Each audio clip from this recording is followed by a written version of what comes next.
ఆంధ్రప్రదేశ్ సార్వత్రిక ఎన్నికలలో కూటమికి ఏపీ ప్రజలు భారీ విజయం అందించారు. రాయలసీమ, ఉత్తర కోస్తా, దక్షిణ కోస్తా ప్రాంతమేదైనా ఓటర్లు స్పష్టమైన తీర్పు ఇచ్చారు. కన్ఫ్యూజన్ లేకుండా కూటమికి పట్టం కట్టారు. 2019 ఎన్నికల్లో జనసునామీ సృష్టించి 151 సీట్లతో ప్రభుత్వాన్ని ఏర్పాటు చేసిన వైఎస్ జగన్ నేతృత్వంలోని వైసీపీ చతికిలపడిపోయింది. వైసీపీ ఓటమికి, టీడీపీ విజయానికి బీజం పడింది. టీడీపీ అధినేత చంద్రబాబు ప్రమాణ స్వీకారం ఈ నెల 12న జరపటానికి టీడీపీ నేతలు రంగం సిద్ధం చేస్తున్నారు. ఒక ప్రమాణ స్వీకారం రోజు చంద్రబాబు నాయుడు గారితో పాటు మరికొంతమంది మంత్రులుగా ప్రమాణ స్వీకారం చేయబోతున్నట్టు సమాచారం. అయితే చంద్రబాబు నాయుడు క్యాబినెట్లో మంత్రులుగా ఎవరికి చోటు దక్కనున్నది అనేది ఆసక్తికరమైన చర్చగా మారింది. జనసేన పార్టీ నుంచి ఎంతమందికి క్యాబినెట్లో చోటు కల్పించబోతున్నారు అనే దానిపై ఉత్కంఠ నెలకొంది. మరోవైపు బీజేపీ నుంచి ఎంతమందికి చోటు కల్పించనున్నారు అనే దానిపై ఉత్కంఠ నెలకొంది. అయితే తాజాగా ఓ జాబితా సోషల్ మీడియాలో వైరల్గా మారింది. ఇక ఎన్డీఏ భాగస్వామ్యం కావటం వల్ల కేంద్ర క్యాబినెట్లో కూడా టీడీపీలో కొందరికి మంత్రి పదవులు దక్కుతాయి. ఆ అవకాశం హ్యాట్రిక్ విక్టరీ సాధించిన కింజారపు రామ్మోహన్ నాయుడుకి వస్తుందని తెలుస్తోంది. అంతేకాదు, పవన్ కళ్యాణ్కు కూడా కేంద్ర క్యాబినెట్లో పదవి దక్కనుందని, అంతేకాదు నారా లోకేష్కు కూడా కేంద్ర పదవి దక్కనుందని, కాబట్టి వీరు చంద్రబాబు క్యాబినెట్లో ఉండే అవకాశం లేదని తెలుస్తోంది. శ్రీకాకుళం జిల్లాలో హ్యాట్రిక్ విక్టరీతో 6 సార్లు గెలిచిన ఎమ్మెల్యేగా కింజరాపు అచ్చెన్నాయుడు, వరుసగా 3 సార్లు గెలిచిన ఎమ్మెల్యేగా బెందాలం అశోక్, 2 సార్లు ఎమ్మెల్యేగా గెలిచిన వారిలో కూన రవికుమార్, బగ్గు రమణమూర్తి ఉన్నారు. జిల్లాలో ఒక్కరికే మంత్రి పదవి ఇవ్వాల్సి వస్తే టీడీపీ రాజకీయం రసవత్తరం కానుంది. కీలకమైన వెలమ సామాజిక వర్గానికివ్వాలా, కాళింగ సామాజిక వర్గానికా అన్న చిక్కుముడి తప్పక ఉంటుంది. వెలమ సామాజిక వర్గానికే ఇవ్వాల్సి వస్తే అచ్చెన్నాయుడికే దాదాపుగా ఇచ్చే అవకాశం ఉంది. కాళింగ సామాజిక వర్గానికి ఇవ్వాల్సి వస్తే 2 సార్లు గెలిచి, గతంలో పార్టీ విప్పుగా పనిచేసి, ఇటీవల ఎన్నికల వరకు జిల్లా అధ్యక్షుడిగా పనిచేసిన కూన రవికుమార్కు ప్రాధాన్యత ఇచ్చే అవకాశం ఉంది.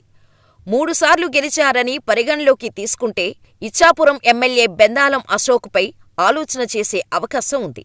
కానీ టీడీపీ రాజకీయాలు శాసిస్తున్నవారిగా చూస్తే కూన రవికుమార్కే అగ్రతాంబూలం ఇచ్చే అవకాశం ఉంది. రాష్ట్రవ్యాప్త సమీకరణాల నేపథ్యంలో జిల్లాలో ఒకరికే మంత్రి పదవి ఇవ్వాలని భావిస్తే మాత్రం సామాజిక వర్గ చిచ్చు రేగక తప్పదు. వెలమ సామాజిక వర్గానికి ఇస్తే కాళింగులకు అన్యాయం చేశారని, కాళింగులకు ఇస్తే వెలమలకు, ముఖ్యంగా సీనియర్ అయిన కింజారపు అచ్చెన్నాయుడికి మొండిచేయి చూపారని, అన్యాయం చేశారని ఆ సామాజిక వర్గం అనుకోక తప్పదు. జిల్లాలో ఇద్దరికీ మంత్రి పదవులిస్తే ఆ 2 సామాజిక వర్గాలకు న్యాయం చేసినట్టు అవుతోంది. లేదంటే ఒకరికి మంత్రి పదవి, మరొకరికి గతంలో మాదిరిగా విప్పిచ్చి సర్దుబాటైనా చేసి చేతులు దులుపుకోవచ్చు. ఈ సమయంలో అటు కాపుల నుంచి, ఇటు గౌతు ఫ్యామిలీ నుంచి కానీ మంత్రి పదవి ఆశించే అవకాశం ఉండదు. జిల్లాలో ఎక్కువగా కాపులున్నప్పటికీ ఇతర జిల్లాల సమీకరణాల నేపథ్యంలో ఈ జిల్లా నుంచి ఎన్నికైన ఏకైక ఎమ్మెల్యేకు అవకాశం వచ్చే ఛాన్స్ లేదు. ఇక గౌతు ఫ్యామిలీని తీసుకుంటే తొలిసారిగా ఎన్నికైన ఎమ్మెల్యేగా శిరీషకు నచ్చచెప్పి సమర్థించుకోవటానికి అవకాశం ఉంది. గుంటూరు జిల్లా నుంచి నారా లోకేష్, ధూళిపాల నారేంద్ర, ప్రత్తిపాట పుల్లారావు, కన్నా లక్ష్మీనారాయణ, నక్కా ఆనందబాబు పేర్లు పరిశీలనలో ఉన్నట్టు తెలుస్తోంది. అయితే గతంలో నరేంద్ర మినహా మిగతా వారందరూ మంత్రులుగా చేసిన అనుభవం ఉంది. అయితే వీరందరికీ అవకాశమిస్తారా లేదా అనేది మాత్రం చూడాలి. అయితే గతంలో చంద్రబాబు క్యాబినెట్లో మంత్రులుగా చేసిన వారిలో చిలకలూరిపేట నియోజకవర్గం నుంచి ప్రత్తిపాటి పుల్లారావు ఒకరు. 2014 ఎన్నికలలో టీడీపీ నుంచి గెలిచిన పుల్లారావుకి చంద్రబాబు నాయుడు ముఖ్యమైన వ్యవసాయ శాఖ మంత్రిగా బాధ్యత అప్పగించారు. మరలా క్యాబినెట్ విస్తరణలో భాగంగా పుల్లారావును పౌర సరఫరాల శాఖ మంత్రిగా నియమించారు. చిలకలూరిపేట నియోజకవర్గం నుంచి 3 సార్లు ఎమ్మెల్యేగా గెలిచి మంత్రి పదవి చేపట్టిన పుల్లారావుకు క్యాబినెట్లో చోటు దక్కే అవకాశం ఉందని ప్రచారం జరుగుతోంది. అయితే ప్రస్తుత క్యాబినెట్లో చంద్రబాబు, పుల్లారావు ఏ పదవి బాధ్యతలపై ఇస్తారో అనే అంశంపై నియోజకవర్గంలో ఆసక్తికరమైన చర్చ జరుగుతోంది.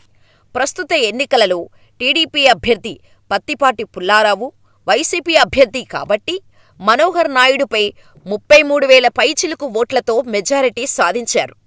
విజయనగరం జిల్లా నుండి అదితి విజయలక్ష్మి గజపతిరాజు, కళా వెంకట్రావు, గుమ్మడి సంధ్యారాణి, విశాఖ జిల్లా నుంచి వంగలపూడి అనిత, కొనతాళ్ల రామకృష్ణ, చింతకాయల అయ్యన్నపాత్రుడు, తూర్పుగోదావరి జిల్లా నుండి గోరట్ల బుచ్చయ్య చౌదరి, దేవ వరప్రసాద్, పశ్చిమ గోదావరి జిల్లా నుండి నిమ్మల రామానాయుడు, రఘురామకృష్ణరాజు, కృష్ణా జిల్లా నుండి శ్రీరాము తాతయ్య, కొల్లు రవీంద్ర, కామినేని శ్రీనివాసరావు, గుంటూరు జిల్లా నుండి అనగాని సత్యప్రసాద్, నక్క ఆనందబాబు, నాదెళ్ల మనోహర్, ప్రకాశం జిల్లా నుండి డోలా బాల వీరాంజనేయస్వామి, గొట్టిపాటి రవికుమార్, నెల్లూరు జిల్లా నుండి పొంగూరు నారాయణ, కోటంరెడ్డి శ్రీధర్రెడ్డి, వేమిరెడ్డి ప్రశాంత్ రెడ్డి, కొవ్వూరు, చిత్తూరు జిల్లా నుండి నల్లారి కిషోర్ కుమార్ రెడ్డి, విఎం థామస్, అమర్నాథ్ రెడ్డి, కడప జిల్లా నుండి మాధవీరెడ్డి, భూమిరెడ్డి రాంగోపాల్ రెడ్డి, వరదరాజులు రెడ్డి, కర్నూలు జిల్లా నుండి కోట్ల జయసూర్యప్రకాష్ రెడ్డి, జనార్దన్ రెడ్డి, మహ్మద్ ఫరూక్, అనంతపురం జిల్లా నుండి పరిటాల సునీత,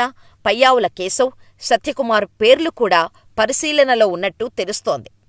ఇక జనసేన పార్టీ అధినేత పవన్ కళ్యాణ్ కోసం తన టికెట్టు త్యాగం చేశారు మాజీ ఎమ్మెల్యే ఎస్వీఎస్ఎన్ వర్మ. పవన్ కోసం తన సీటునే త్యాగం చేసిన నేపథ్యంలో వర్మకు చంద్రబాబు నాయుడు క్యాబినెట్లో ఖచ్చితంగా చోటు కల్పిస్తారనే సమాచారం వినిపిస్తోంది. ఇప్పటికే వర్మను ఎమ్మెల్సీని చేస్తానని, అంతేకాదు ఊహించని స్థానం కూడా కల్పిస్తానని చంద్రబాబు నాయుడు హామీ కూడా ఇచ్చారు. జనసేన పార్టీని గెలిపించేందుకు విశేష కృషి చేసిన వర్మకు కూడా ఎమ్మెల్సీ ఇచ్చి మరీ మంత్రిగా చేయటానికి టీడీపీ అధినాయకత్వం రెడీగా ఉందని ప్రచారం జరుగుతోంది. జనసేనలో 5గురికి మంత్రి పదవులు ఇవ్వనున్నట్టు సమాచారం. కూటమి మంత్రిగా ఉండేవారిలో మొదటి వ్యక్తి నాదెండ్ల అని అంటున్నారు. అదేవిధంగా చూస్తే రెండవవారు గోదావరి జిల్లాలకు చెందిన కందుల దుర్గేష్. ఈయన జనసేన పార్టీ జిల్లా అధ్యక్షుడిగా ఉంటూ పార్టీకి ఎంతో సేవ చేశారు. ఇక 2019లో రాజమండ్రి రూరల్ నుంచి జనసేన తరపున పోటీ చేసి అత్యధిక ఓట్లు సాధించారు. ఈసారి ఆయనకు రాజమండ్రి రూరల్ నుంచి సీటు దక్కలేదు. అయినా కూటమి ధర్మాన్ని పాటించి నిడదవోలు వెళ్లి పోటీ చేశారు. బలమైన సామాజిక వర్గం నేపథ్యంతో పాటు ఆయన పార్టీ పట్ల చూపించిన విధేయత అన్నీ కలిసి ఆయనకు జనసేన నుంచి కూటమి తరపున మంత్రి పదవి దక్కేలా చేస్తాయని అంటున్నారు. అంటే కందుల దుర్గేష్ మంత్రిగానే ఈసారి చట్టసభలో అడుగుపెడతారు అన్నమాట.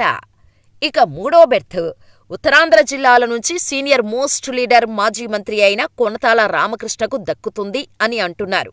ఆయన ఇప్పటికీ 2 దశాబ్దాల క్రితమే మంత్రి అయ్యారు.